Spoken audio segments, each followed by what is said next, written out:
Born in Chicago, Illinois in 1943, Michael Mann is widely regarded as one of the most distinct filmmakers in cinema history. Mann got his start in the late 1960s, getting a graduate degree at the London Film School.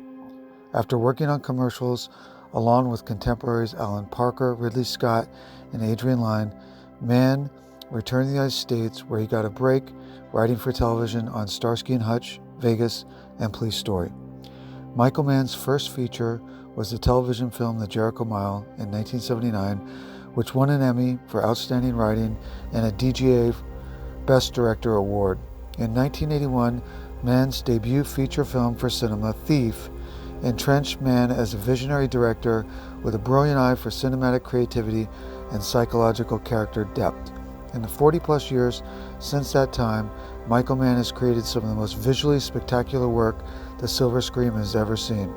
A master at telling stories with the camera, a director whose ear brings some of the most distinct music and song ever used in motion picture history, and a writer who always captures the gritty realism of human life.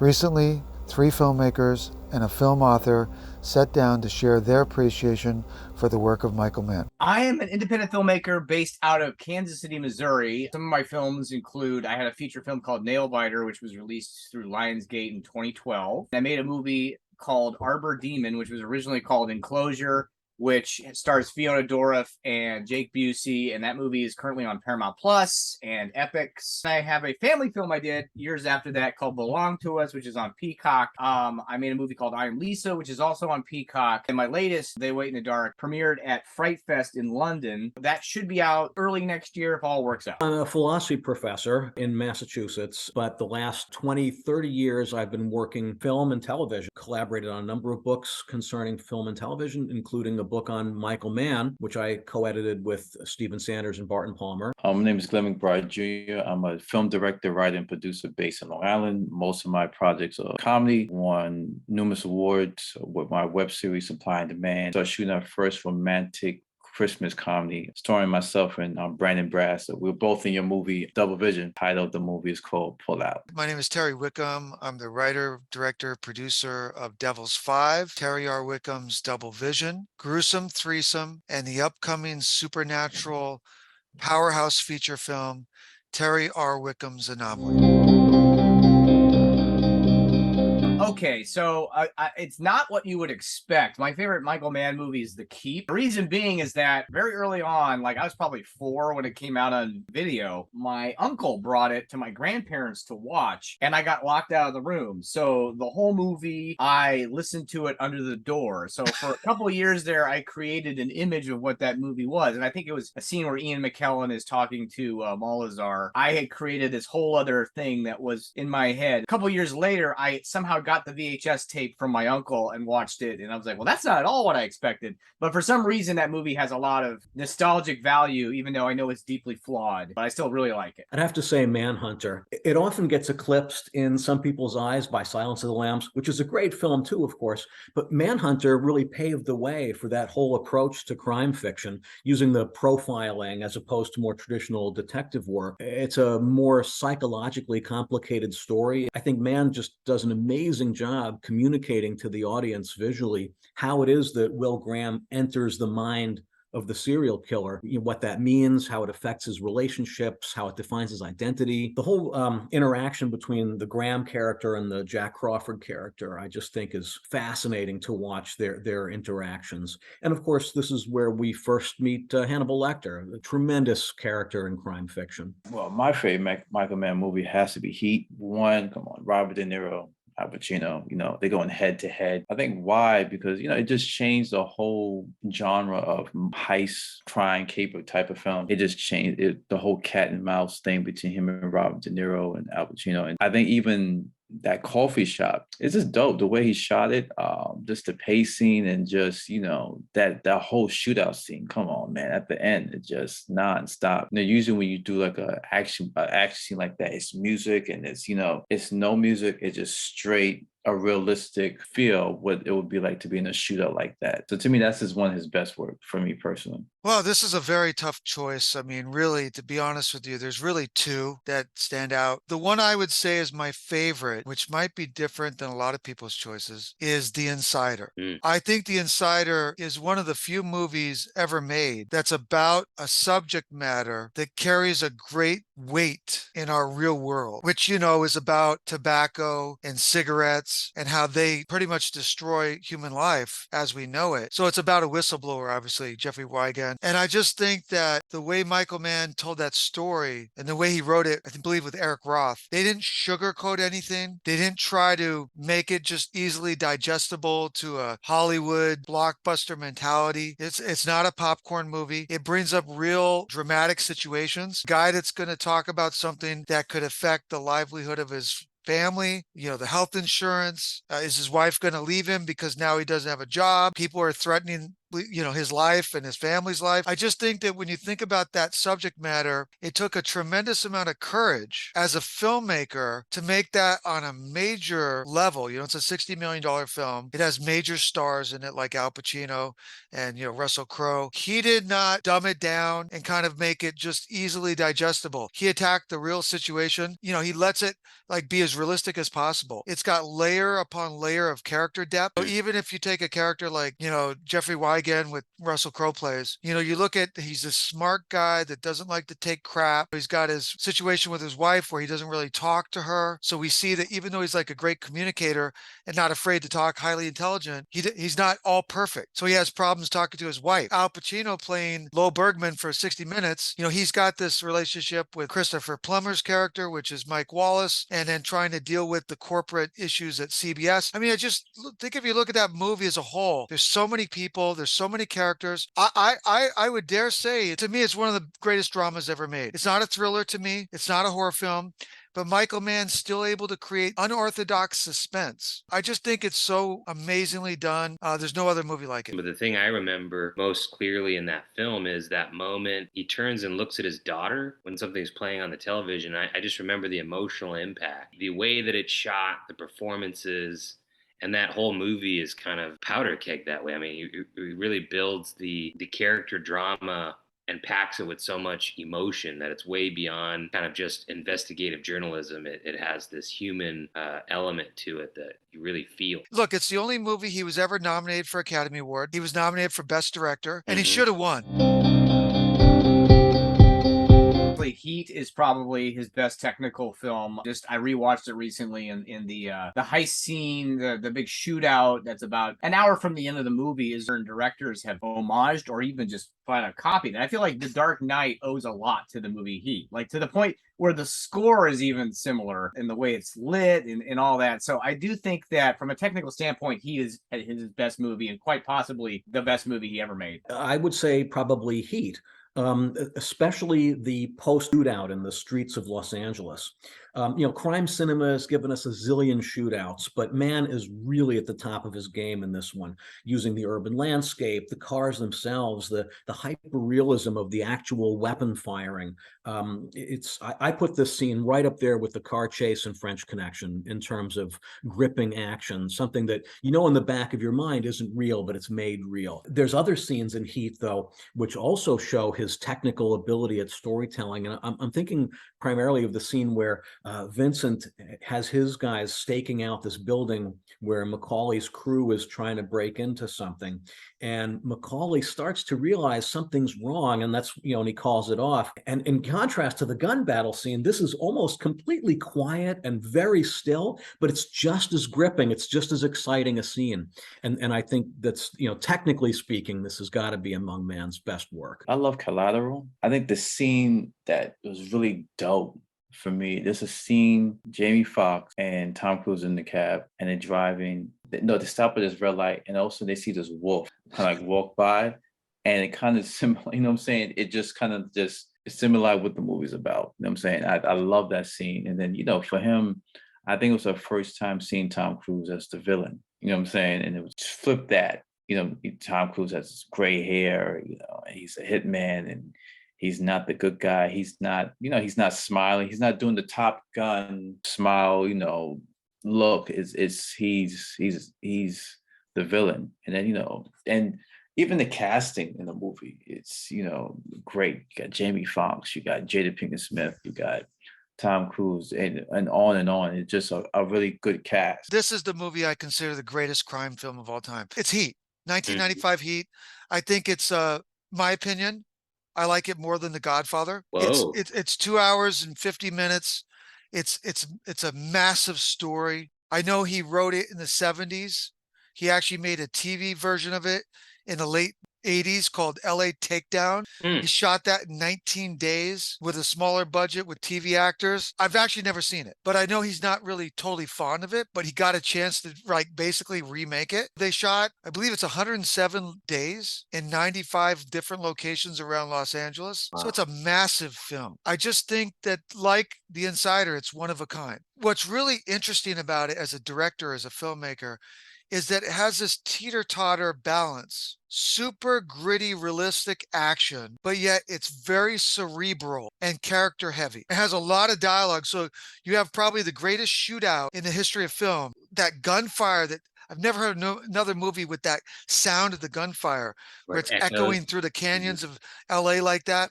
And you're hearing the bullet shells drop, and that coordination of the bank heist leading up to the shootout. And then you've got these moments where, Robert De Niro's with this woman that he falls in love with, and they're in front of the LA cityscape at night. And I know they shot that with blue screen so he could add the depth of the image of the city mix, because he felt like 35 millimeter couldn't capture it right. Now he would have done that in HD, but back then he actually shot it with a plate. So when you watch that, there's almost this unrealistic feel to it because it was mixed. It's so beautiful and poetic, and it's tender. It's like a love story. I think the other thing about Heat that I just really, really love, he lets the characters blend. So the bad guys are kind of good at times and the good guys are kind of bad. To me, it's like real life. Things are not black and white. That was ingenious. And I don't think I've ever seen another movie where anyone did it as well as that. He's like a master, real life under a microscopic lens, but then he's got these thoughtful psychology of these characters. And that is such an unusual mix. To me, brilliant, unforgettable score by Ellie Goldenthal, which is understated. And he's got all those different songs also by Moby and some of the other folks. I think Michael Brook, Brian Eno, Kronos Quartet. All those songs that he picks is very distinct. Not like mindless entertainment the way that a lot of things kind of are that are flashing across our screens now. You have to really sit down and be ready for the whole shebang. And I agree with you. And if you do that, the payoff is so emotionally potent. That ending, to me, it's just so incredible and kind of sums up the whole film. It's poignant, it's powerful, and it will haunt you forever.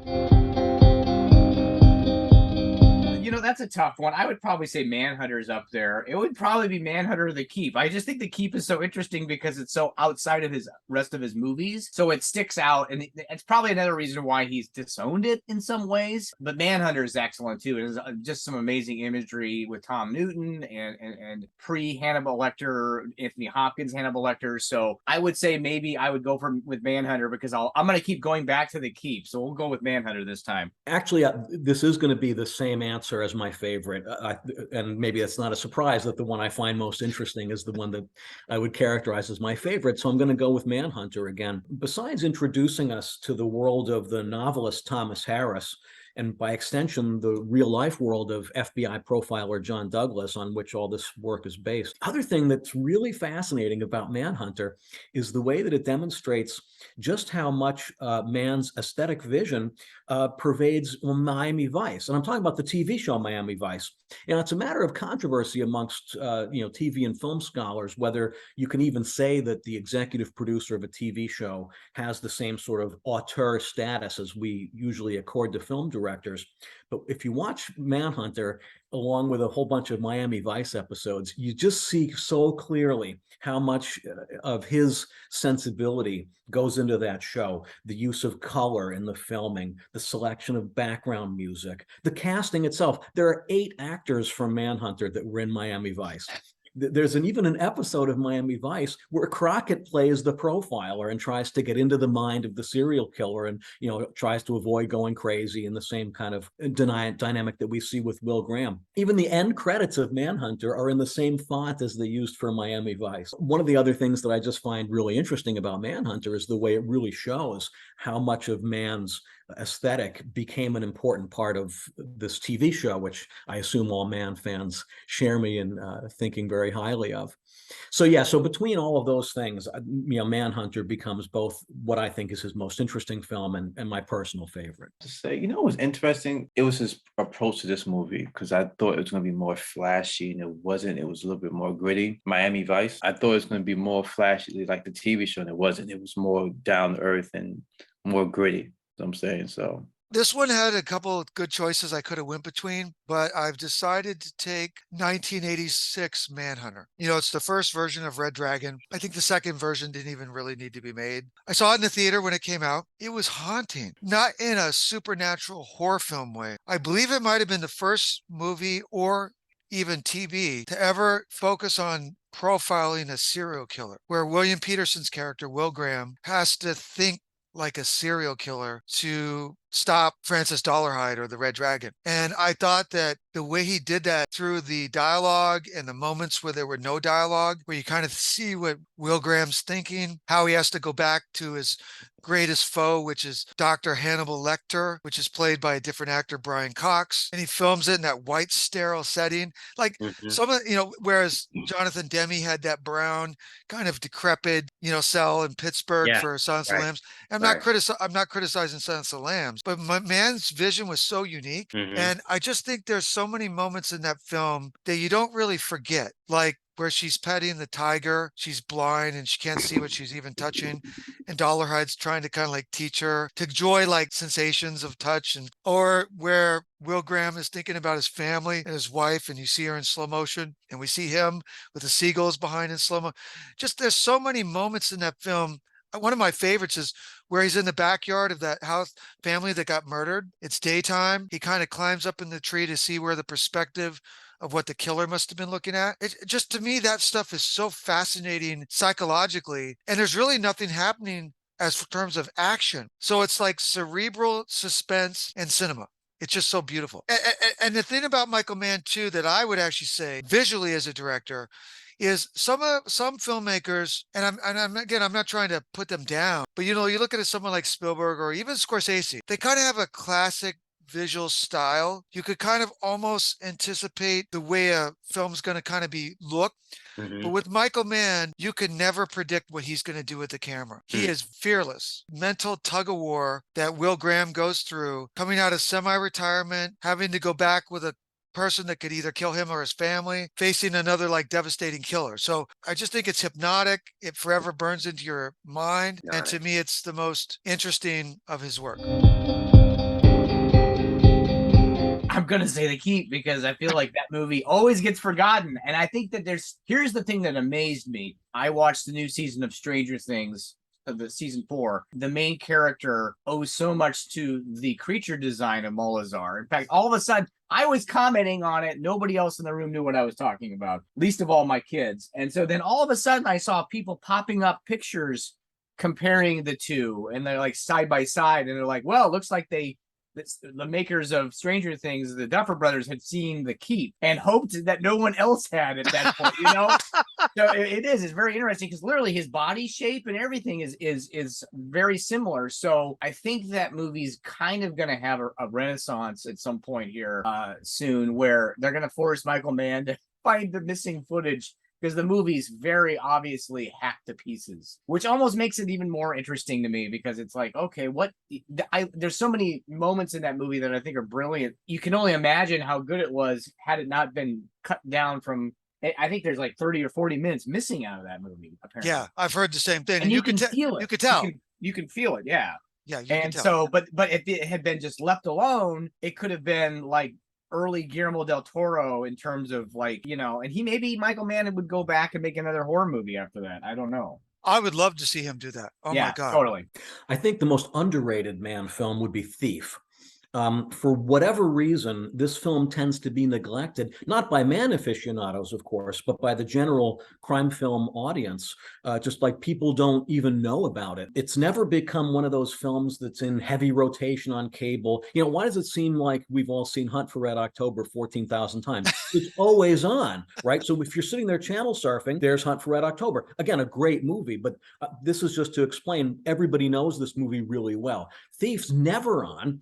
And so people just don't know about it. I mean, unless you're already a fan of the film or of Michael Mann. And so it just doesn't get a lot of attention. It's really a fascinating movie. I saw it when it first came out in the theaters just because the trailer looked interesting. But over time, it seemed like nobody else was paying attention to this film. But what a fascinating story. What could have been just a really run-of-the-mill standard crime film becomes this really serious and intense psychological study of motivation and dreams and relationships, and it's just terrific, and it's sad that no one really knows about it. Movie I forgot he shot until I had to do my research. Public Enemies. I think all these other movies, and the movie was good. What I'm saying? Johnny Depp, you had Christian Bale, Johnny Depp acting performance in that is amazing. I'm saying with Johnny, he's good in everything, but this was just, a lot of people forget about that movie.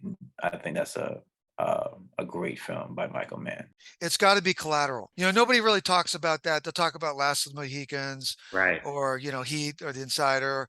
Mm-hmm. Nobody really ever talks about Collateral. I love that the whole story takes place in one night, kind of like the first Halloween. Michael Myers coming back. Oh, even though you're talking about Dr. Loomis and stuff and Michael when he's a kid, but really the story takes place in one night.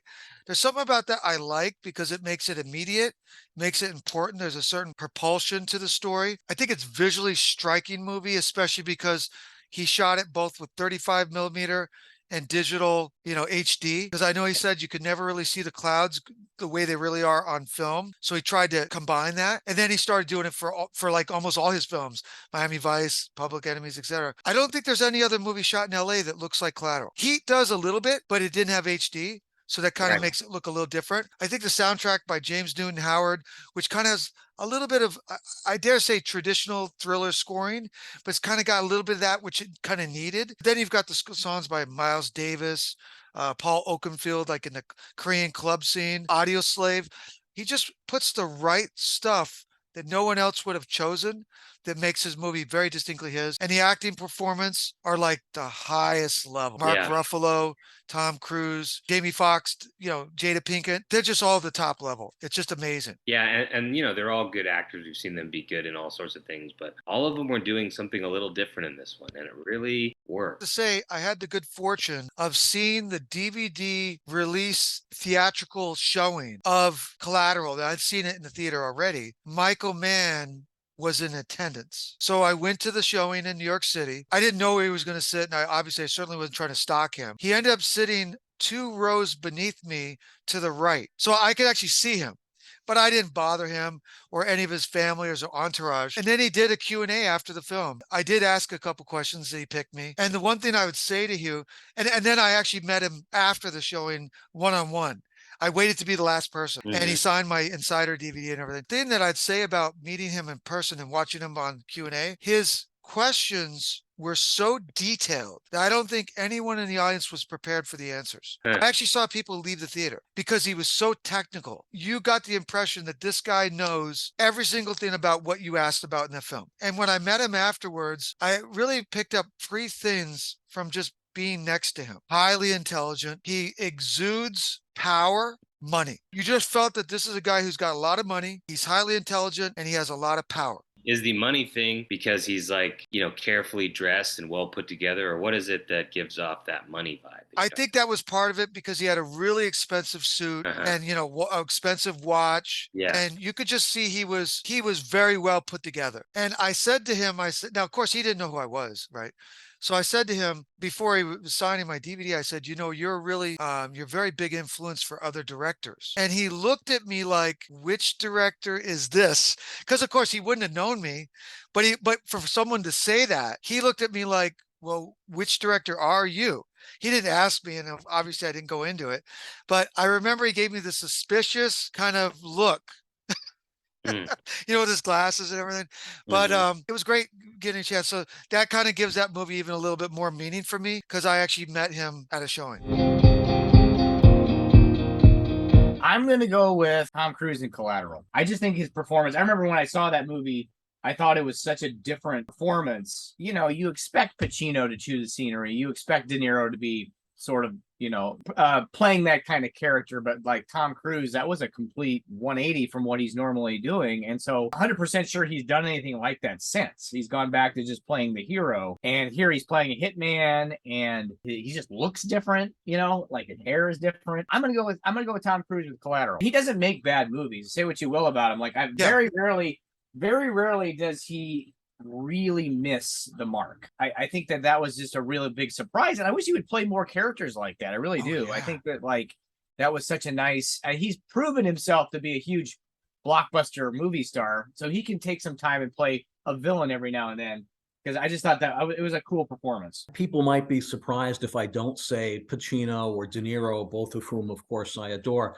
But my choices here, and I'm sorry to wimp out and pick two, are going to be William L. Peterson in Manhunter and James Caan in Thief. Caan's character, to begin with, that should be a complete cipher, but we see so much of his interior life in a way that just wouldn't work without it being Caan and, the way he's expressive. Similarly, Peterson, he's just jaw-droppingly good at showing his internal states. When he's thinking about something or figuring something out, we see it too. And that's partly Mann, of course, but here's where it really matters who the actor is. And Peterson's just amazing at doing this. And by the way, I don't know if you noticed this, but when I was rewatching Thief for this tribute, did you see Peterson in Thief with James Caan? Oh, someone mentioned that, and I forgot to look for it the last time. I'll have to look for it again. It's when they're in a bar and Peterson comes over and asks him, and Caan shoos him away. So it's a really small, little quick part, but you see Peterson have that little. I guess he works in with Michael Mann at that point. I'll have to look for that next time.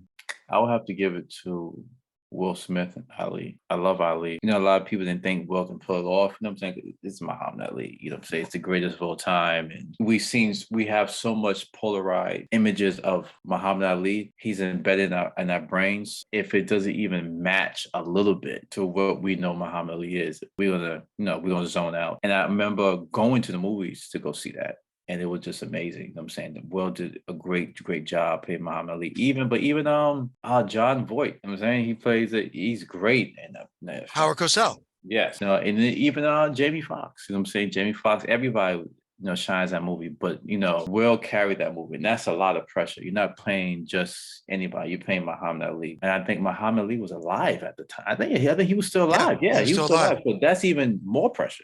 You know what I'm saying? If you mess this up, you're going to see this guy again. You know what I'm saying? This guy's alive. So I think Will did a great job. For me personally, I thought he should have got an Oscar for that. Wow. I mean, you're talking about a guy that works with the biggest stars in Hollywood.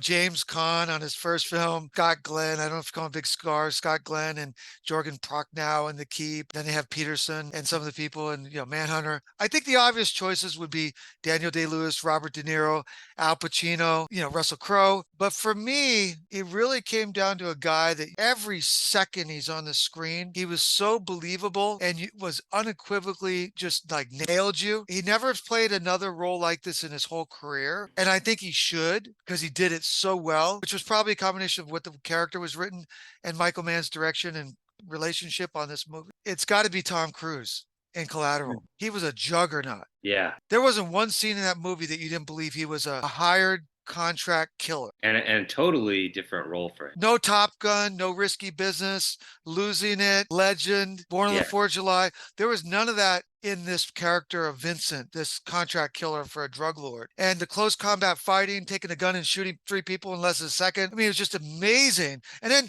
then the little quiet moments where he's with the jazz guy in the club before he kills him, talking about Miles Davis. There's so much nuance. And then kind of spouting out some of the philosophy with Jamie Foxx in the cab. And at the end, when he gets shot, do you think anyone's gonna, that goes back to the beginning where he says this guy was riding around 6 hours and no one cared because he was dead. He was really talking about him later on, even though he didn't know that. It was a prophecy. Cruise was unbelievable. And all those gradations of nuance for that character, very underrated. People don't talk about it. I think that and The Rain Man are the two best roles he's ever played.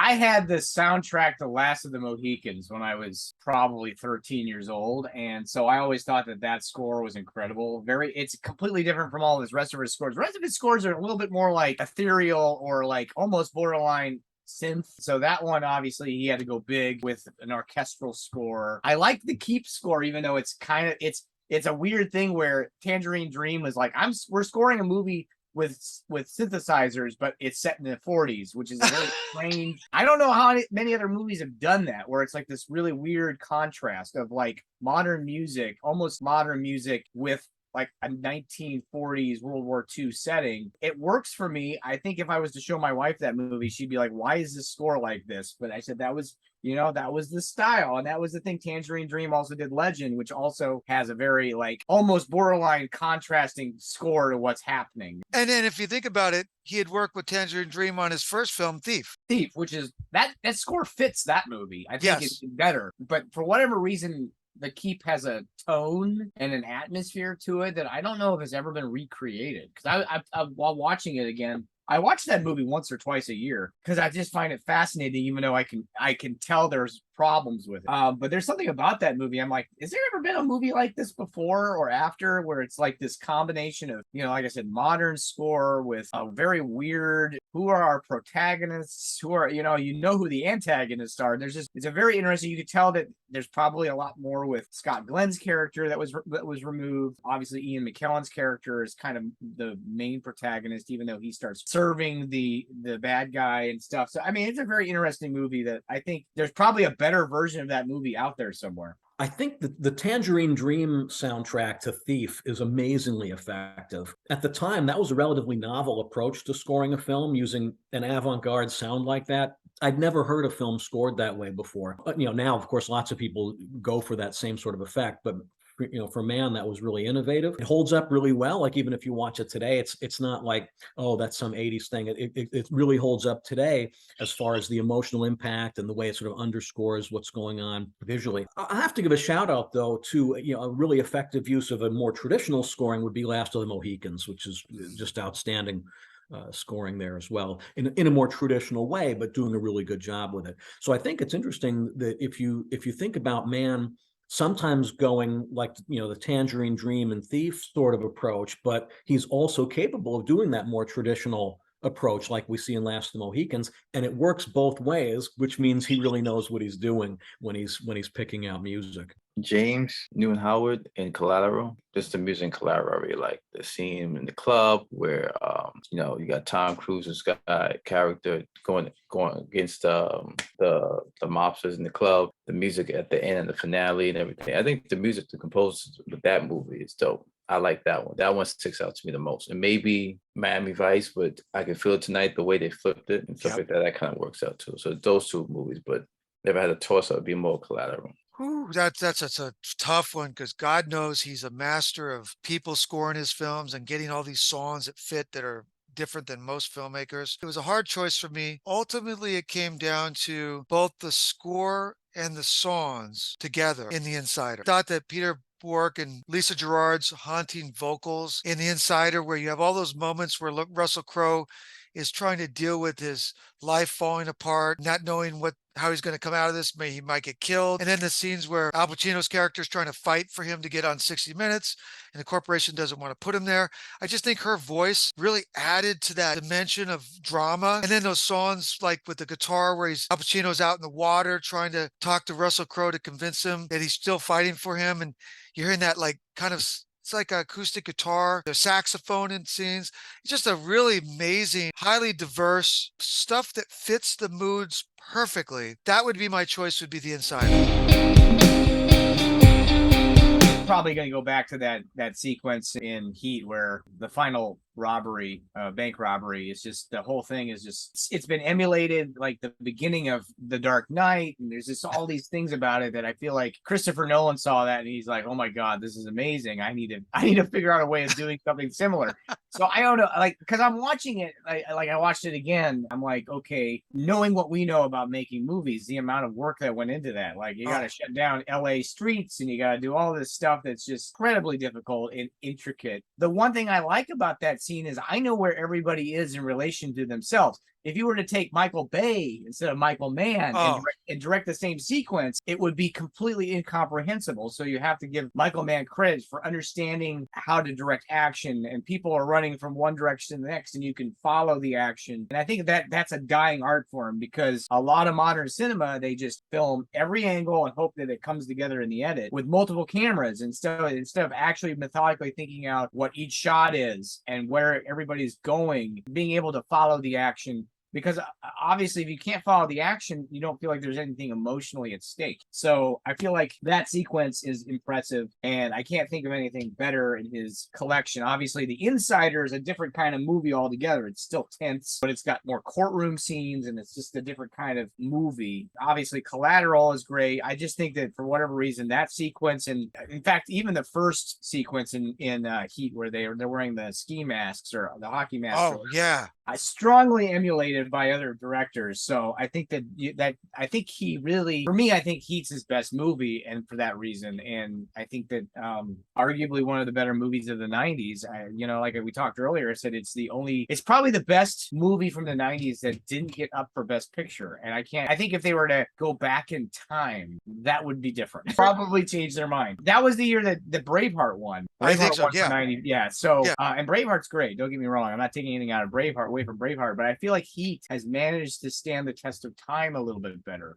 Yes. And maybe that's partially because a lot of filmmakers have tried to emulate that style and have pointed to that movie as an inspiration. You don't hear a lot of filmmakers going, Braveheart, I want to make a movie just like that. No. But Heat, on the other hand, I feel like that movie's strongly worshipped by a lot of modern directors. I'm thinking here somewhat differently than when you asked about his greatest technical achievement, but just the greatest cinematic sequence. I'm going to have to go with the sequence in Manhunter where Graham figures out that Dollaride has seen the home movies. He's just like there in the hotel room. There's not a lot of physical motion in the scene at all, but it's as tense and as gripping as any car chase or shootout or anything like that. It's all in his head. Mann and Peterson are working together like a pair of wizards to get us to see it, and it's just there's nothing happening action-wise, but it's the most exciting and fascinating scene. And Dennis Farina, it occasionally cuts to Dennis Farina, and he looks amazed at all this. That's probably half real. Right. Because of, so yeah, that's got to be the single bit that just sticks out in my mind as just the most fantastic bit of cinema. I would have to say the ending of Heat, when he finally gets his man Al Pacino shoots Robert De Niro, and he's laying there and he reaches out, he holds his hand. Yep. It's like, I know they both had to do their jobs. He's a cop, he's a criminal, but they so much alike. They were very similar. Yes. Right, very similar. There was a respect level there. So when he holds his hand, it's like, I had to do my job. I had to take you down, but I like you. You know what I'm saying? But I had to do my job. You know what I'm saying? I like you, but I had to do my job. That's my favorite scene. Really, it's three. And I hate to say that, but it's three for me. It's the bank heist shootout in Heat, which I think is a masterclass on directing, besides being just an incredible scene for anyone in the world to watch. The other is the Korean nightclub scene in Collateral. I remember one time I actually counted every shot and every cut. I actually paused my Blu-ray to count. How many were there? I believe, if I remember by memory, there was like 167 shots. Wow. And, he really builds it up. He doesn't just go right into it. He takes his time, not in a lazy way, but he lets it play out kind of the way it should. He's 7. So, I mean, even if you're shooting 30 shots a day, you're talking about 5-6 days. And I may have calculated that wrong, because it might have been a move that he cut to another part of a move on a steady cam or something. So I may have, or maybe he's faster. Yeah, exactly. Maybe it's like part of the same shot, or he's faster. and I just got it at a different spot. I think that's an ingenious scene. It's got perfect sawn beating Paul Oakenfield, stop, ready, steady, go. And it's kind of building to when Cruz all of a sudden starts shooting, gets on, falls down, shooting on his back, and the sound of those guns. I mean, then you've got people shielding their bodies, and oh my God, it's just incredible. And then the other one, the third one, is the scene under the waterfall in Last of the Mohicans, where the Indian tribes people and the bad guys are coming to kind of get them. He's obviously feels for her really deeply, her character, but if he doesn't leave, he's going to probably get killed or injured. And he has to jump off into the water. And just that scene where he's given it all that time where they're talking and the water's coming down behind her. It's like the opposite of the two other scenes, whereas that's like action and gunfire. This is like almost like quiet, sensitive, romantic drama. Yeah. And that's kind of Michael Mann's balance, right? And I think, if I'm not mistaken, like that scene has a special place for him too, because I remember, maybe it was on the Blu-ray or something that I read, but I remember seeing a still, and it was under that waterfall, and he's touching heads with the other two actors. Yes. And they're kind of like feeling something, the three of them. And maybe it was towards the end of shooting. I don't know. I don't remember what order they shot it in, but certainly he felt there was something kind of maybe unspoken that he felt they needed to feel about that scene, or that he felt about that scene that he was sharing. I think that crosses over to the viewer. I mean, I felt it was a very unforgettable moment, and just the water coming down like that in that kind of dark light, with the kind of you see the flames from the candles or whatever torches, where it just has so much power to it. But it's a tender scene, right? It's tender. What's he say? I will find you. I don't care when, whatever it takes.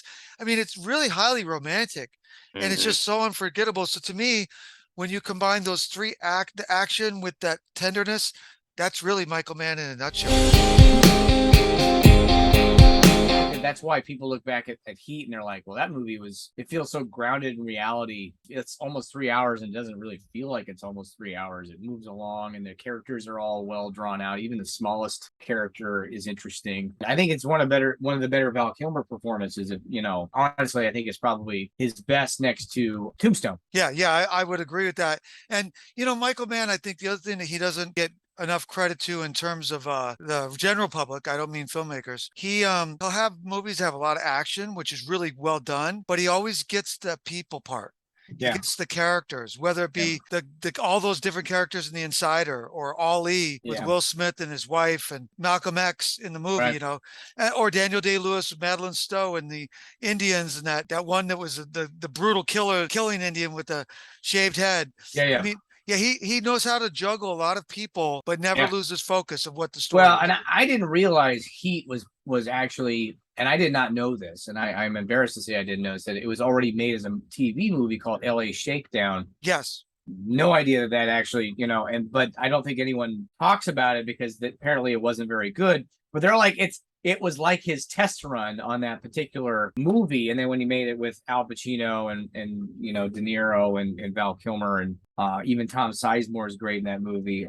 Like I said, every supporting character in that movie is good. Everybody. And that's the thing, is I think it's because they allowed him to make a 3-hour movie and not cut it down so much that he lost some of that. So that's why I think The Keep is interesting, in the sense that I bet that there's a lot of depth in there that just was sucked out. So maybe at some point he'll get, access to, if there is a work print or something out there somewhere, that he'll be able to go back if he wants to. It's so funny. A lot of these directors, when they have a misfire, they like to walk away and just never look back. And so, but I feel like that movie, Vecna owes so much to Molazar. I'm like, I think at some point somebody's going to call that out, like, other than just horror nerds, because literally I was like thinking it the whole time, and I said something about it. I said, my God, and then a bunch of people just start posting on Facebook about it. And I'm like, at some point somebody's gonna say something like, hey, Duffer Brothers, you like that movie, don't you? You like The Keep.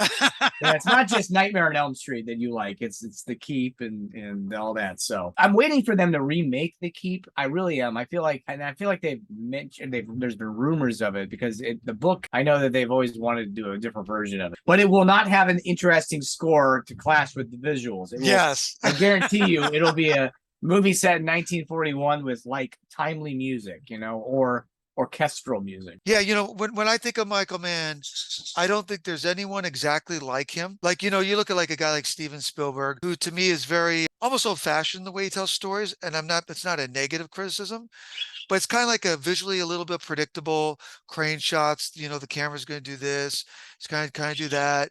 You look at other directors that have a certain style. Scorsese kind of has an identifiable style, but I would call it kind of a classic style, and that doesn't mean negative. Michael Mann to me is kind of edgy.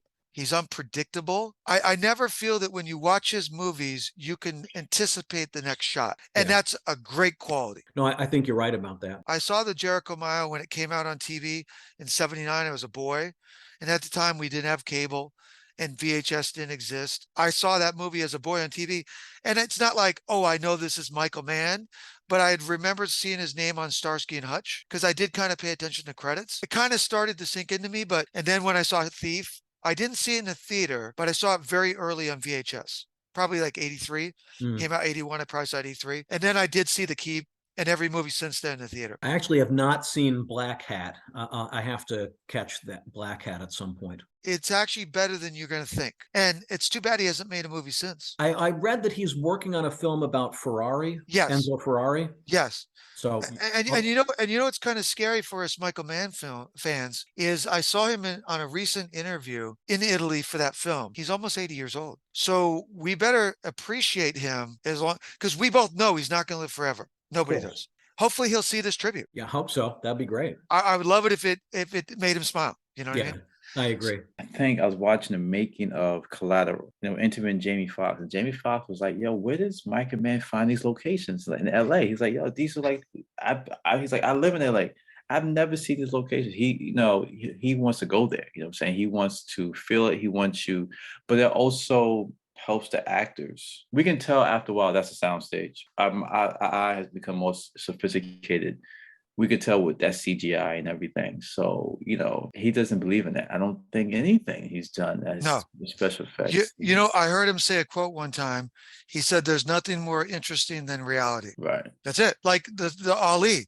He went back to the places those were actually took place. Right. The real streets and everything. Right. So it does something. So even if nobody told you that, you're watching, you feel it. You feel it. You feel like you're there. You know what I'm saying? So, and it just does something for the actors. It does something for, it enhances their performance and everything. It just kind of just helps everything with the movie. So, I mean, he's a mastermind, he needs, I'd love for him to do some more stuff, some more movies and kind of get back out there. His casting is always great. He just knows where to put people and put them together. And his director commentaries are the best, best. He just kind of just gives you so much information. So for me, Michael Mann is one of the most important directors in American cinema history. I think he has a very distinct visual style that's unlike any other. It's different than De Palma. It's different than Scorsese. It's different than Carpenter, Oliver Stone. You can name all Cameron. It doesn't mean those guys are any less, but he is uniquely himself. He doesn't make a lot of movies. If you look at how long it's been between each film, he's probably made maybe 12 films, whereas De Palma's made 30, Carpenter's made like 27. But the movies he's made have great significance and I think a lot of staying power. I agree 100%. Yeah. And I think what you pointed out about, him he's very well put together, as are his movies. Man, when he turns up the emotion, he just knows how to hit it. I hope we can see hopefully a couple more movies in his lifetime because damn, he's one of our best and he's important and he inspires me to no end. Yeah, absolutely. Well, thank you for coming on again. No problem. Ian, thank you so much for being part of this. I love getting your take on Michael Mann's career. Well, thanks very much for having me. It was a blast. Thank you for coming on tonight, my friend. I No appreciate problem. your take on this great director's work. Anytime. You've illuminated us with your thoughts, and it's always very interesting to talk movies with you and very interesting to talk about Michael Mann. Really great. Thank you. I really appreciate this opportunity. It was one of the most important directors to me that we ever talk about. Hopefully, I'm able to get that across with what I've said. Have a great night. All right, good talking to you. Thanks, Micah.